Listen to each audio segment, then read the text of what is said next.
Hello all, welcome back to our new vlog. అందరూ ఎలా ఉన్నారు? బాగున్నారా అండి? నా లాస్ట్ వీడియోకి మీరు చాలామంది కామెంట్స్ చేసి రెసిపీ బాగుంది, వీడియో బాగుందని చెప్పారు. చాలా థ్యాంక్స్ అండి. అండ్ ఇవాళ ఈ వ్లాగ్ వచ్చేసి మినీ వ్లాగ్ అండి. సో నేను శ్రీరామనవమి రోజు ఏమేమి ప్రసాదాలు చేశాను, మేము ఎలా రెడీ అయ్యాం, పూజ ఎలా చేసుకున్నాము అనేది అనమాట ఈ వీడియో. ఆ రోజు ఎక్కువ నాకు రికార్డ్ చేయడానికి కుదరలేదన్నమాట. నవమి రోజు మేము ఎప్పుడు వెళ్ళే గుడిలో కళ్యాణం చేస్తున్నారు. సో ఆ కళ్యాణం టైంకి గుడికి వెళ్ళాలి, ప్రసాదాలన్నీ చేసేసి పూజ చేసుకుని వెళ్ళాలి అనేసి కొంచెం అర్లీగా లేచి ఇవన్నీ చేద్దాము, రికార్డ్ కూడా చేద్దాం అనుకున్నాను. కానీ ఇంకా నేను లేచి రెడీ అయ్యే టైంకి పిల్లలు లేచేసి వాళ్ళు కూడా నేను శారీ కట్టుకుంది చూసి మేము రెడీ అవుతాము, మాకు పట్లంగాలు వెయ్యి అనేసి స్టార్ట్ చేశారనమాట. సో ఇంకా అందువల్ల ఆ హడావిడిలో మళ్ళీ వాళ్ళకి తల స్నానాలు చేయించడం, వాళ్ళని రెడీ చేయడం, ప్రసాదాలు చేయడం, ఇదంతా కొంచెం అంతా రికార్డ్ చేయడానికి కుదరలేదు. బట్ నాకు వీలైనంత వరకు నేను ట్రై చేశాను. ఆ రోజు నేను చేసిన ప్రసాదాలు వచ్చేసి పరమాన్నం చేశాను, అండ్ మామిడికాయ పులిహోర అండ్ పానకం చేశాను అనమాట. ఇక్కడ పరమాన్నంలోకి సగ్గుబియ్యం కూడా వేసుకున్నాను. యాక్చువల్లీ నేను గమనించింది ఏంటంటే యూఎస్లో రైస్ అంత తొందరగా ఉడకదండి. సో అందుకని నేను ఇక్కడ ఏం చేశాను అంటే సగ్గుబియ్యం రైస్ కాసేపు అలా నానబెట్టేసి వాటర్లో అది డైరెక్ట్ గిన్నెలో వేసేసి ఉడకబెట్టాను అనమాట. ఫస్ట్ అంటే మనం రైస్ నార్మల్గా ఎలా అయితే వండుకుంటామో గిన్నెలో వండుకుంటే అలా వండాను.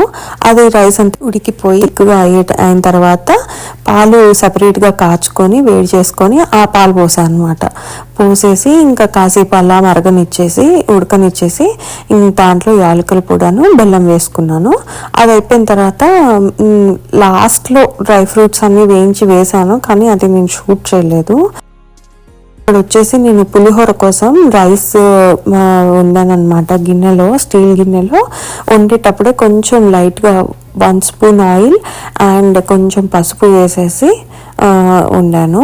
సో అందుకని రైస్ చూస్తే మీరు ఎల్లో కలర్లో ఉంది. బట్ అలా చేయడం వల్ల ఏంటంటే మనకి చాలా పలుకుగా వస్తుంది అనమాట, రైస్ మెత్తగా అవ్వకుండా. నూనె కూడా వేస్తున్నాం కదా అందువల్ల. అండ్ అది కొంచెం చల్లారి పెట్టుకున్నాను. అది చల్లారిన తర్వాత ఇక్కడ మామిడికాయ గుజ్జు వేసుకుంటున్నాను నేను.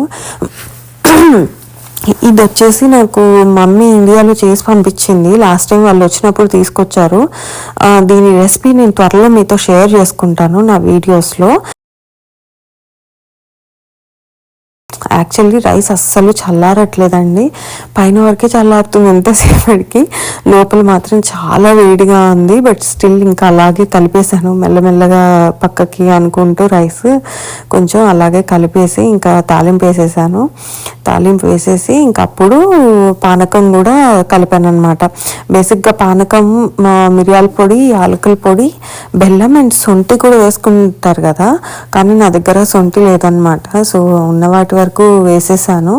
ఇక్కడ ఫస్ట్ యాలకుల పొడి దంచుకున్నాను చిన్న రోలులో, ఆ తర్వాత కొన్ని మిరియాలు, అన్ని వేయలేదులేండి చేతిలోకి చాలా వచ్చాయి, కొన్ని మిరియాలు వేసుకొని అవి కూడా దంచుకొని మంచిగా ఇంకా ఒక లోటాలో వాటర్ తీసుకున్నా. మరీ ఎక్కువ చేసినా మేము తాగం, వేస్ట్ చేయడం ఎందుకని చెప్పి ఒక లోటాలో వాటర్ తీసుకొని దాంట్లో ఈ పౌడర్ వేసేసి బెల్లం వేసి కలిపేసాను అనమాట.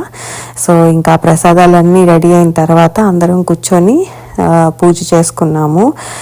చేతు మంచిగా రాముడి పాట పాడింది, మేము పూజ చేసుకున్నాం.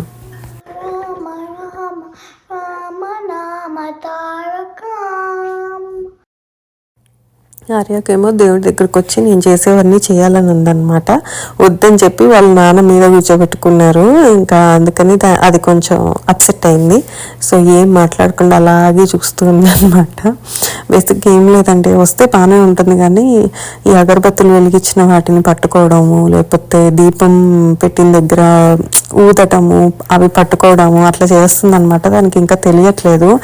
సో అది అంత సేఫ్ కాదు కదా అని చెప్పేసి దగ్గరికి రానియట్లేదు అనమాట. అంతే, వేరే ఏం లేదు. అండ్ ఇక్కడ వచ్చేసి ఇంకా పూజ అయిపోయింది, హారతి ఇచ్చేసి ప్రసాదం చూపించాలి దేవుడికి, అంతే.